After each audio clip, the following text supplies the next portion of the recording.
Harbolnas masih jauh. Lebaran dan Hari Raya udah lewat. Tapi ada loh yang rajin courting sini, courting sana. Bukan di mall atau marketplace. Obral courting ini sedang terjadi di pengadilan kita.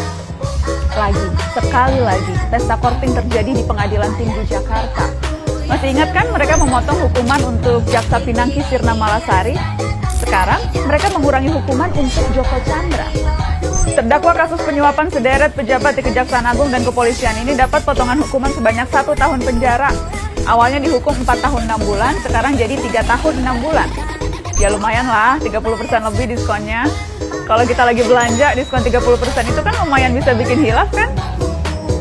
Courtingan hukuman untuk Joko Chandra kali ini dengan alasan karena Joko sudah menjalani pidana penjara terkait kasus sebelumnya, pengalihan utang atau sesi Bank Bali di tahun 2009. Alasan lain, Joko juga sudah menyerahkan dana yang ada dalam escrow account Bank Bali sebesar 546 miliar rupiah.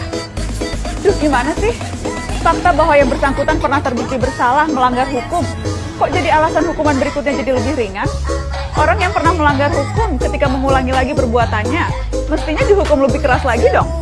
Apalagi kejahatan yang kedua ini untuk kabur dari hukuman kejahatan pertama. Jelas-jelas kejahatan kedua dilakukan untuk melecehkan hukum dan pengadilan. Kok malah jadi alasan untuk diberi keringanan? 4 dari 5 hakim yang mengkorting hukuman Joko Chandra ini juga hakim yang memotong hukuman Jaksa Pinangki. Ladies and gentlemen, please welcome Muhammad Yusuf sebagai Hakim Ketua, Haryono, Singgih Budi Prakoso, dan Reni Halid sebagai Hakim Anggota.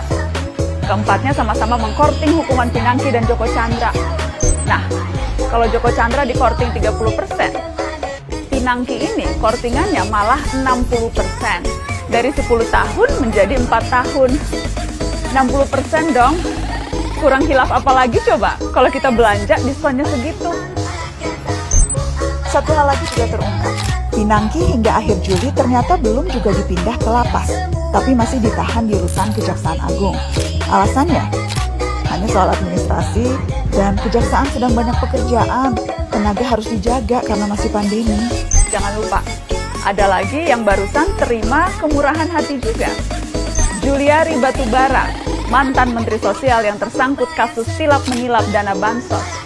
Ia dituntut 11 tahun penjara oleh jaksa dari KPK. Korupsi di tengah pandemi loh. Kurang buas apa lagi coba? Perlu digarisbawahi, jaksa yang menuntut 11 tahun itu dari KPK.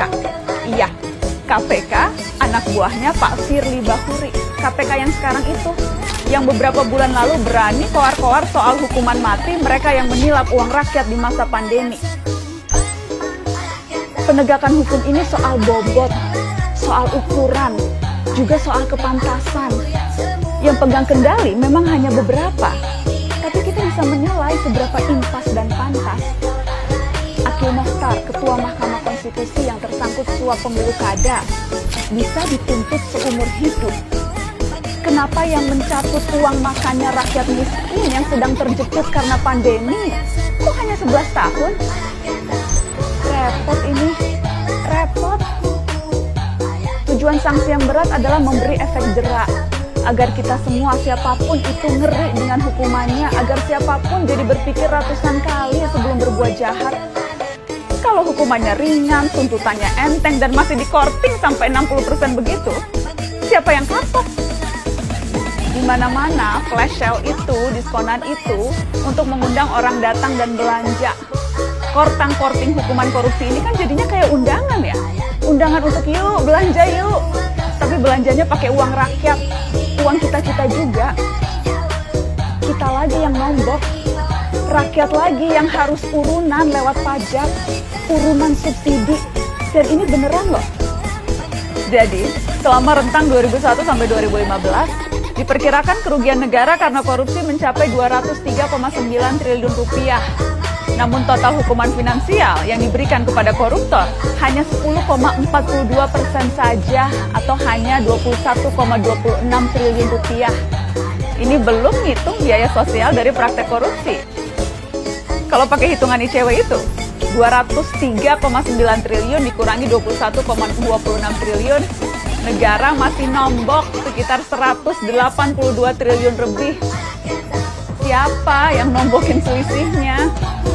Ya siapa lagi selain kamu, saya, kita semua para pembayar pajak. Yang harus kapok kan para koruptor ya.